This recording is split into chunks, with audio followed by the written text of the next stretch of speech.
polaskom u 9:30 idemo do grada Bara i Luke Bar.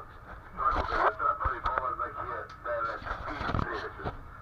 Ko ide se nama u bar u 9:30 ima mogućnost da ostane, pravi pauzu u baru i sledećom vožnjom može da se vrati nazad. Imate vremena da obiđete i Stari grad, i dvorac Kralja Nikole, i hram Svetog Jovana Vladimira, i drugom vožnjom da se vratite nazad, a cijena karte ista, 4 eura po osobi. Ako želi može samo da krstari sa nama, krstarenje traje 2 sata i 30 minuta.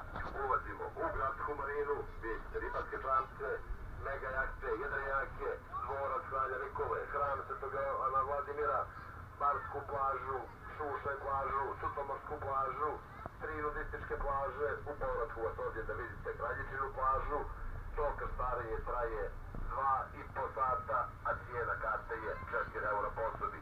Svakoga jutra u 9:30 ide prva vožnja do grada Bara i Luke Bar. Drugi polazak do Bara je u 12 časova. Ko bude želio sa nama, znači ujutro 9:30 svakoga jutra, 9:30 ide prva vožnja do grada Bara i Luke Bar. Sad je nešto prolazilo, što nije radilo. Sad se čuje bolje. Ko bude želio sa nama, ujutro u 9:30 ide prva vožnja do grada Bara i Luke Bar. To krstarenje traje 2 sata i 30 minuta, a cijena karte je 4 eura po osobi. Svakoga jutra u 9:30 ide prva vožnja do grada Bara, druga vožnja je u 12 časova.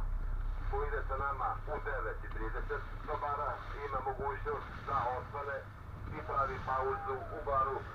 Možete da obiđete Stari bar, dvorac Kralja Nikole, hram Svetog Jovana Vladimira i sledećom vožnjom da se vratite nazad, a cijena karte je 4 eura po osobi.